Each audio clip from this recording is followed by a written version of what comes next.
So I'm getting worried about this guy following me, so I turn to him and say, all I have is $2 American.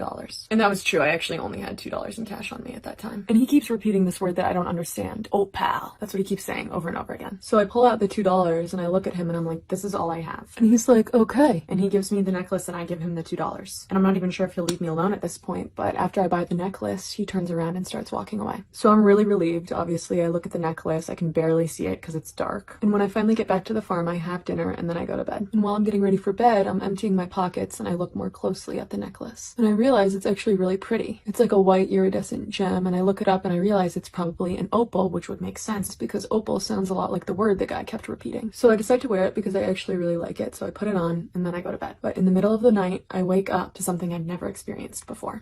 Would I be the asshole if I got my younger sister's college scholarship revoked? I am 21 and have been an avid writer my entire life. I have written 3 full-length novels that I'm almost perpetually reworking and a book of short stories all set within the same universe. I've been working on this universe and the characters within it since I was 13, and it is all very personal to me.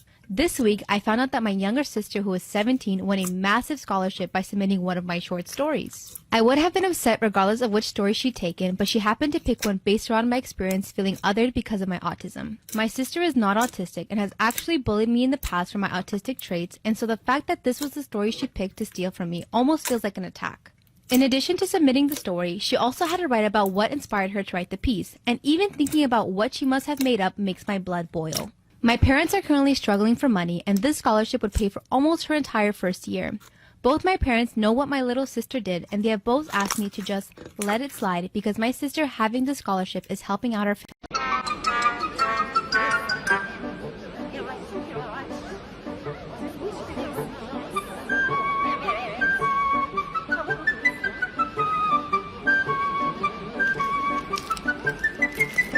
Story time on how my babysitter used a teddy bear to spy on me while I changed. Okay, so boom. My parents worked a lot and they both worked night shifts. My dad would come home first at like 11 p.m. and then my mom would usually come around 1 a.m. My parents didn't want me to be home alone for too long, so I would have a babysitter from 3 when I would get off of school till 11 when my dad came home. By the way, I'm 12 and the babysitter that we're going to be talking about is 19. So I usually stayed with my older cousin till my dad came home, but my cousin and her family moved. So my parents were forced to get me an actual babysitter. So like a week into me dealing with this new babysitter, one night I was changing and my babysitter tried to open the door, but it was locked. I told her that I was changing, but she told me that I have to leave my door unlocked just in case something happens. I only believed her because my parents had a similar rule. But eventually my babysitter was always walking into me accidentally while I changed. I was getting annoyed, so I had to think of something to stop her. Yeah, I'm running out of time. Like for part 2. My house has a huge glass window in the front of it that shines in moonlight at night. And a few nights after my dad saw the shadow figure, I had my friend Olivia come over to watch movies. It was around 9 o'clock at night, my dad's out at a bar. I'm over here making popcorn and I hear my friend scream. So I go over to her and she points out on the floor the shadow of somebody hanging from a noose swinging back and forth. I immediately start looking for something that could cause that shadow, but there was nothing. And every time you look at the floor, you'd see a shadow of somebody swinging back and forth on a noose.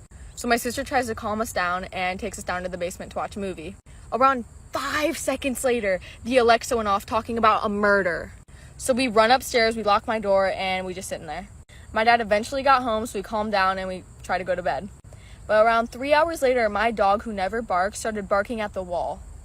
Tell me that shit ain't crazy, but as always, it gets worse. I was in class on Zoom. I wanted to go to sleep, honestly, because when I'm tired, I go to sleep. I end up falling asleep and then class ends and everyone starts leaving the class except me, because I was in a whole other universe at this point. I was dreaming, I was flying. At this point, me and the teacher are alone in the call. This is the best part. Then the teacher starts talking to me and he's like, Samantha, wake up. Samantha, please. Samantha, you have another class. He woke me up, but I was half awake, so I didn't really know what was going on. So I thought it was my brother waking me up, and I straight up yelled. I was like, shut up, you fat booger. And so then I realized, oh shit, I just called my teacher a fat booger. And now he scheduled a parent conference. I'm going on Monday, so I'm really excited. Hi guys, so today I decided to do something a little crazy. I'm not sure if it really is crazy, but I'm making slime just on my counter. Or desk, or whatever you want to call it. I don't know. But yeah, it's not that I just couldn't find a bowl. I had a bowl literally right next to me because I was going to make it in a bowl, but I just didn't want to. But it literally looks like marshmallow fluff right now. Look at that. I wish I could eat it. It feels like marshmallow fluff also. And surprisingly, it didn't make as much of a mess as I thought it was. I thought the glue was gonna like drip onto my floor and like everything go downhill. But really, like, didn't make a mess. So that's pretty cool. And I think I like overactivated a little bit. So I add that's a lot of lotion. I didn't realize I put that much lotion. Oh, but look at the stretchiness. See, it literally looks like marshmallow fluff. You cannot tell me it's not marshmallow fluff. But now we're left with this super glossy table slime that is super duper fun and like pokey or whatever. Bye! Hi y'all, here's a story time of how I got out of getting in trouble at school. So I believe I was in first grade at the time, and I had a best friend named, let's just say, Allie. Allie had this huge crush on this boy named, let's just say, Mark. Mark liked Allie, and Allie liked Mark back. So word got around that they both liked each other, so they scheduled a wedding.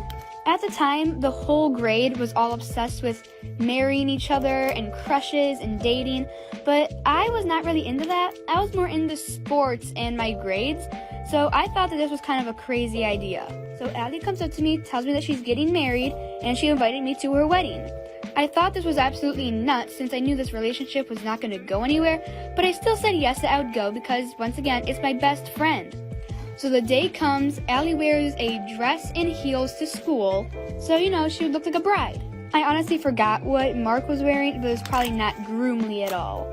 But the wedding was scheduled for during recess. So we go through the school day. Allie was pretty excited about her wedding. I'm pretty sure Mark was too. And we finally make it to recess. I still thought this was an absolutely nuts idea because literally nothing was going to happen in this relationship. But I was still supportive and hyping her up.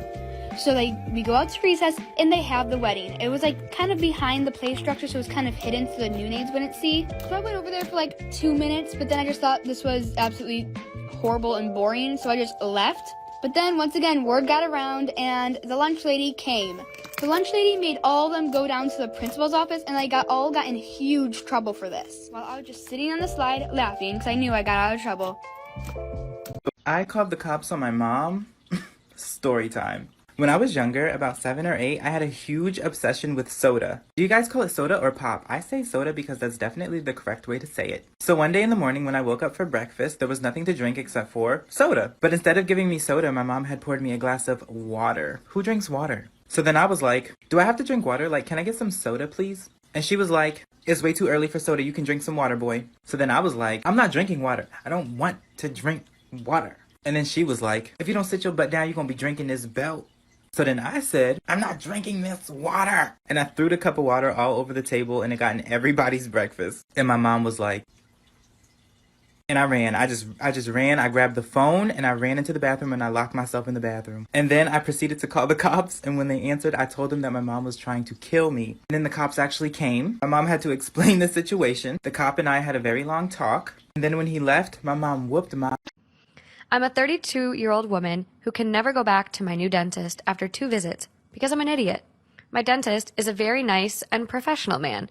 Our first appointment was going pretty smoothly until he made some innocuous remark about us being strangers. My immediate reply was, "Oh, you're not a stranger. You've been inside of my mouth for 20 minutes. I did not intend to make a sexual joke.